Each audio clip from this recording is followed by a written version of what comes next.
Tuba Billy, do you want to know the secret to a happy relationship? I'm coming closer, I've got to tell you. Serve. That's right, serve the one you love. Because when you're serving them, that's being selfless, and that's putting someone else's needs above your own. It feels good, doesn't it? To help someone else. So if you're in a relationship, if you're dating, if you've been married for 20 years and you're having a rough go, just try serving them, and pretty soon everything will be made all right. So I hope this advice really does help, because I know it has helped me and my wife's relationship. Now, as part of my job, I have a relationships curriculum that I teach, a relationships class, and teach it to kids, teenagers, basically teaching them what healthy relationships look like and what danger signs are in unhealthy relationships, because the kids these days have very few good examples of relationships. More homes are broken than ever in history. More kids are growing up in single-parent homes. There's more domestic disputes. There's more divorce. There's more just everything. And you can't look at the movie stars and celebrities, because, well, they're even more messed up, because they let fame and fortune affect their relationships too. Majority of the time, I would venture to say 9 times out of 10, when a relationship fails, you can trace it back to a failure of communication. Either, positive communication or just more negative communications, or just lack of communication. That is how relationships begin to fall apart. As more negative interactions happen, the less fun and the less enjoyable times you're going to have together. And so it just happens, and it continues to spiral until all of a sudden, you're 20 years in a marriage and you're filing for divorce. And I've told the kids that I teach, and I've said it before on my channel, I can honestly say that my wife and I have never had a fight. We have never had a disagreement to the point where we're raising our voices at each other. That's not to say we don't disagree. We do. But our relationship is built on communication. Before we were married, for 2 years, we were in a long-distance relationship. I was going to school at Tennessee. She was going to school at Georgia Southern. And, to save you the whole, sappy how we met story, we met in summer. We were camp counselors together. We went to our separate schools, and over the next 2 years, we talked every day, at least every night. Back then, it was, cell phones had free nights and weekends, so we'd had to wait till after 9. And typically, we would talk 2 to 3 hours a night, and it wasn't just awkward silences listening to each other breathe. We actually talked about our day, our interests, getting to know each other, because that's all we had. We didn't have a physical connection until we were married. And then we added it up, and all of the days that we were together for that 2 years that we were dating and engaged came out to 14 days, 2 weeks, 2 solid weeks of being face to face over the span of 2 years. And so even now, almost 15 years of marriage,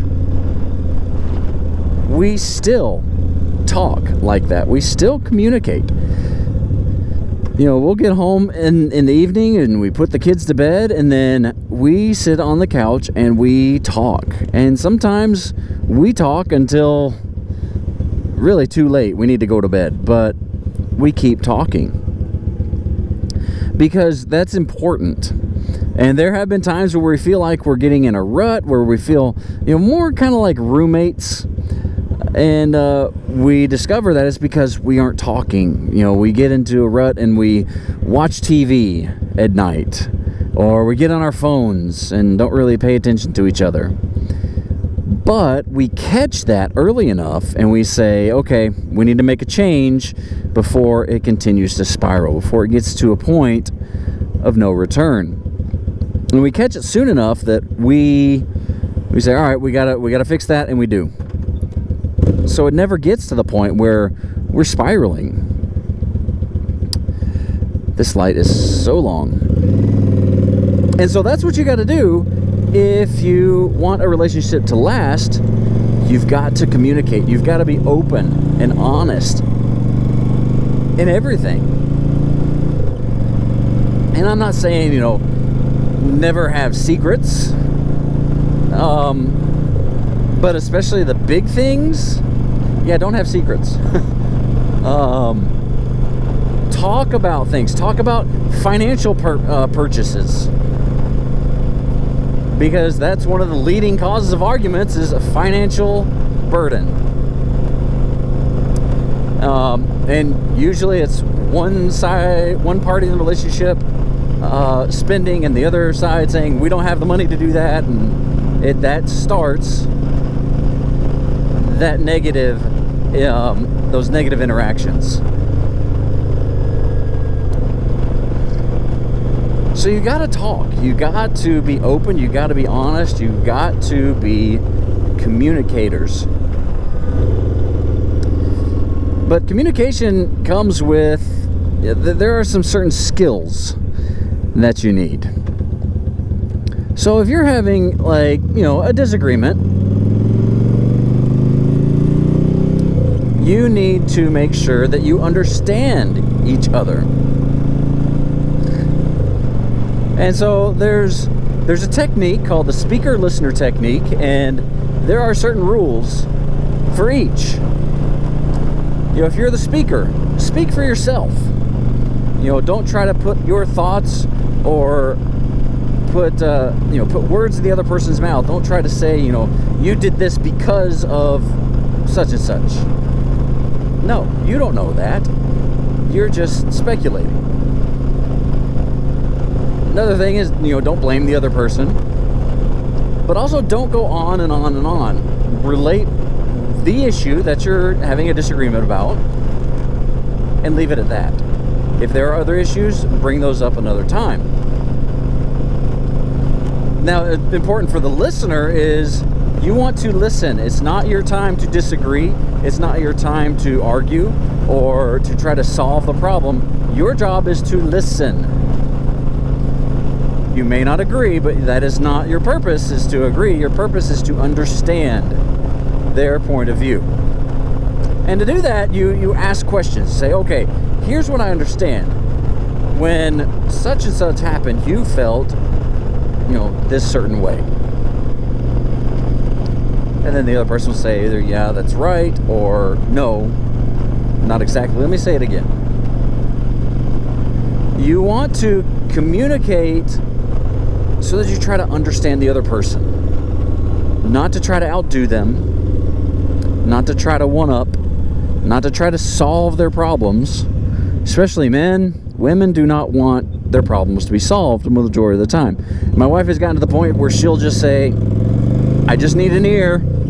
I just want you to listen. And she'll complain about something, and I'll just say, man, that really sucks. I can't believe such and such did that. And she goes, thank you. That's all she wanted. She wanted a vent. She didn't want me to say, well, you know, if you would have said this or done this, then this would have happened. Sometimes it's best just to listen.